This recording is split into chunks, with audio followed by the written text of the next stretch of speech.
5 तरह की कावड़ होती है। 5 तरह की कावड़ में पहली कावड़ होती है एक सामान्यता में, आनंद में। अलमस्त कंधा पर कावड़ का जल लिया 2 लोटा, भगवान का भजन करते करते आराम से चल रहे हो, जल आराम से कहीं डाली पर कोई ऊंचे स्थान पर कहीं रख कर विश्राम भी कर लिया, रास्ते में कुछ खा भी लिया, पानी भी पिया, अलमस्त होकर चलते चलते शिव नाम लेते लेते बोल बम बोल बम बोल बम चले। सामान्य कावड़। एक कावड़ होती है दंडवत कावड़। 12 से 15 कदम चले हो, 15 कदम के बाद में कावड़ का जल एक छोटी सी बोतल में होता है जो अपने कंधे पर यहाँ पीठ पर रखा होता है। सामने से दंडवत करी, फिर आगे बढ़ते चले जाओ, फिर 12, 15, 20 कदम चलने के बाद फिर एक दंडवत करी जाती, 20 कदम चलने के बाद फिर एक दंडवत करी जाती है, प्रणाम किया जाता है। दंडवत कावड़। एक होती है डाक कावड़। डाक कावड़ का मतलब क्या होता है? 24 घंटा जैसे हमारे यहाँ रामचरितमानस के लिए वर्णन किया जाता है, अखंड रामायण बैठी। अखंड रामायण जानते हो ना सब लोग? अखंड रामायण का मतलब होता है दोपहर में 12 बजे चालू हुई है तो दोपहर में 12 बजे के पहले उसका विराम, 12 बजे तक उसका विराम होना चाहिए, 24 घंटे के अंदर वो विराम। डाक कावड़ का मतलब यही होता है। इस कावड़ को जहां से भरा जाता है वहां से लेकर 24 घंटे के अंदर जहां जाना है मंजिल पर, जिस मंदिर तक, जिस देवालय तक, शिवालय तक जाना है, 24 घंटे के अंदर वो पहुंचना चाहिए। चाहे तुम दौड़कर जाओ, भागकर जाओ, लेकर जाओ, पर 24 घंटे के अंदर वो पहुंचती है। खड़ी कावड़। खड़ी कावड़ किसको कहते हैं? खड़ी कावड़ में तुम मंदिर, तुमने जल लिया गंगा जी का तो आपने जल लिया माँ सीवन का, आपने जल लिया माँ सरयू जी का, मंदाकिनी का, यमुना जी का, क्षिप्रा जी का, नर्मदा जी का। खड़ी कावड़ में कहीं रुकना नहीं है, चलते जाना है। कावड़ कंधे से नीचे उतरना नहीं है। वो कावड़ फिर इस कंधे से इस कंधे पर नहीं आती, एक ही कंधे पर चलती है। चाहे तुम जिस भाव से, फिर वहां बैठा नहीं जाता, चलते जाओ चलते जाओ चलते। फिर एक कावड़ आती है भगवान की अलख कावड़। अलख कावड़ किसको कहते हैं? जिसमें भगवान के मंत्र का उच्चारण, जहां से जल भरा जाता है वहीं से मंत्र का उच्चारण चालू हो जाता है, बोल बम बोल बम बोल बम बोल बम। अब कोई तुमसे बात भी करेगा तो उसमें बोल बम निकलना चाहिए, उसमें हर हर महादेव निकलना चाहिए, श्री शिवाय नमस्तुभ्यम निकलना चाहिए, ओम नमः शिवाय। जो मंत्र तुमने उठाया वो मंत्र तुम्हारे मुख से निरंतर चलना चाहिए। तो कई माताएं उसको बोलती हैं, आगे बोलो बोल बम, पीछे वाले बोल बम, खाने वाले, पीने वाले, चलने वाले, आने वाले, सोने वाले, आते बोले, जाते बोले। तो ये इसमें मंत्र का उच्चारण जहां से कावड़ उठती है, अलख कावड़ में केवल अलख जगाई जाती है। जल लिया, चलते गए, भोजन करने भी बैठे हो, कोई से बात भी करोगे तो बोल बम उसमें निकलते रहना चाहिए, निरंतर जप चलना चाहिए, निरंतर। अब रेवा सुतार की कथा कहती है। एक रेवा सुतार लोगों के घरों में काम करता, कभी कुर्सी बनाता, कभी कुछ बनाता, कभी कुछ बनाता, कभी चौकी, कभी चौरंग, कभी पलंग, कभी खटिया, कभी कुछ बनाता रहता।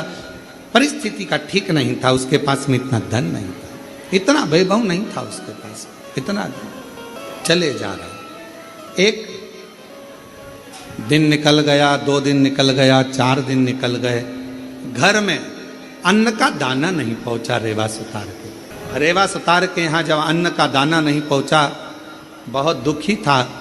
जैसे ही रेवा सुतार घर में पहुंचा, पहुंचते से ही धर्म पत्नी बाहर निकल कर आई, पूछा, स्वामी आपके पास में कोई भोजन की व्यवस्था हुई क्या? पति रेवा सुतार ने कहा कि मैंने बहुत प्रयास करा पर मुझे काम नहीं मिला। पत्नी कहती है 3 दिन निकल गए, आज 4था दिन है, 4थे दिन में भी बच्चों को कुछ मिला नहीं, कुछ। आज 4th दिवस है, 4था दिन है, और बच्चों को भोजन में कुछ मिला नहीं है। रेवा सुतार की आंख से जल बह रहा था, आंखों से जल। शिक्षा, भोजन, वस्त्र, चिकित्सा देना पिता का कार्य है। क्या क्या चीज, जम के बोलो जरा। शिक्षा, चिकित्सा, भोजन, वस्त्र बच्चों को देना ये पिता का कार्य है। फिर माँ का काम क्या है? तो कहा माता का कार्य है अपने बच्चे को अच्छा संस्कार देना और परमात्मा की शरणागति करना। माँ का कार्य है बच्चों को संस्कार प्रदान करना। शिक्षा कहीं पर भी मिल सकती है, अच्छी अच्छी एजुकेशन मिल रही हैं, अच्छी अच्छी कोचिंग मिल रही हैं, अच्छा अच्छा स्कूल है, अच्छा अच्छा ट्यूशन है, शिक्षा कहीं पर भी मिल सकती है, पर संस्कार हर कहीं पर नहीं मिल सकते। संस्कार तो आपको अपने घर में ही प्राप्त होगा। हमारे घर का जो संस्कार होगा वो हमारे सामने झलकेगा। हमारे घर में कैसा रहने का तरीका है, हमारे घर में बोलने का तरीका कैसा है, हमारे घर में कौन अपशब्द कह रहा है, वैसा तरीका घर के बच्चे सीखते हैं। शिक्षा कहीं पर भी मिल सकती है, पर संस्कार तो केवल हमारे घर के अंदर ही प्राप्त हो सकता है, घर के अंदर। अब रेवा सुतार की पत्नी ने कहा कि बच्चे 3 दिन के भूखे हैं, 2 भोजन नहीं मिल पा रहा है, आप कृपा करिए। इतने में तुरंत धर्मपत्नी ने जैसे ही सुना, पत्नी ने कहा, पति की आंख से आंसू बहने लगे, मेरे बच्चे भूखे हैं, मैं वापस जाता हूँ। रेवा सुतार फिर निकल गया और जैसे ही रेवा सुतार आज जा रहा था, जाते जाते रेवा सुतार पहुँचते पहुँचते कहीं से आवाज़ लग जाए, कहीं से कोई बोल दे, हमारे घर का ये काम है सुतार, तुम कर दोगे, थोड़ा सा हम तुम्हें भाग दे देंगे। कोई की आवाज़ नहीं आई, कोई की आवाज़, कोई नहीं। तब श्रावण का महीना था, शिव भक्त कावड़ लेकर जा रहे थे। कावड़ उठाने वाले भक्त का जो बांबू था, डंडा था, कावड़ के वजन से वो बीच में से कौन ढूंढे, वीराने में कौन मिलेगा। साथ वालों ने कहा कि अपन देख कर आते हैं, कोई तो मिलेगा। वहीं से सुतार आवाज लगाते हुए जा रहा था, किसी के घर में अगर लकड़ी का काम कराना हो तो मैं हूँ, अगर किसी के घर में लकड़ी का काम कराना हो तो मैं हूँ, मैं सुतार, मैं रेवा सुतार, अगर कोई काम हो तो जरूर बोलिए। इतने में उस कावड़ उठाने वाले के कानों में शब्द गया, उसने हाथ जोड़कर कहा सुतार जी से, भैया हमारा डंडा टूट गया है। सुतार जी बोले, मैं लेकर आता हूँ लकड़ी तो मैं दूसरा डंडा बना देता हूँ। अब रेवा सुतार दौड़ कर गया, लकड़ी काट कर लाया, डंडा निर्माण करा और उस डंडे पर कलश बांध कर उस कावड़िया के हाथ में दे दिया। कावड़िया ने डंडा तो ले लिया, रेवा सुतार ने कहा, भैया मैंने तुम्हारा डंडा तैयार करा, तुमने कुछ मुझे दिया नहीं। इतने में कावड़िया ने कहा, भैया हमारे पास देने के लिए कुछ भी नहीं है, कुछ भी। ए भैया हमारे पास कुछ भी नहीं।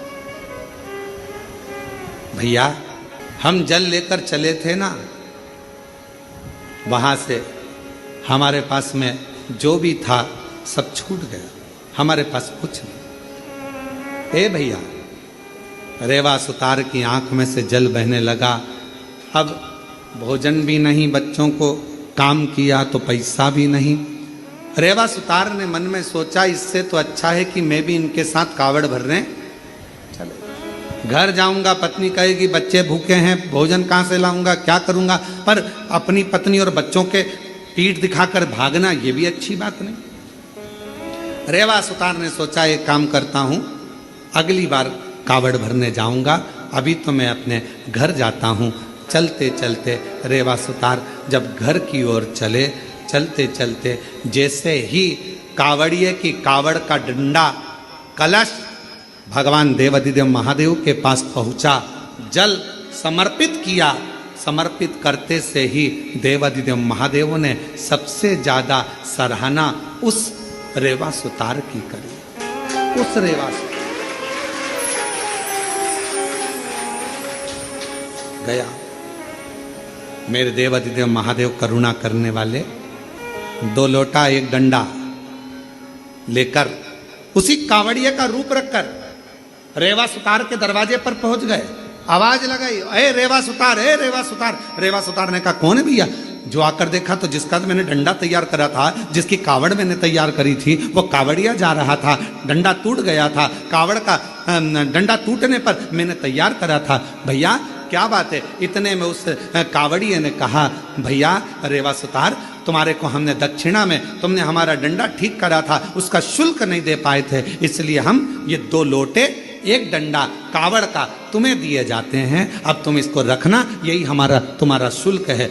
जैसे ही 2 लोटा 1 डंडा कावड़ का रेवा सुतार के पास में आया, रेवा सुतार ने सोचा चलो पैसा नहीं आया तो कोई बात नहीं, अगले साल यही डंडा यही लोटा लेकर चले जाएंगे।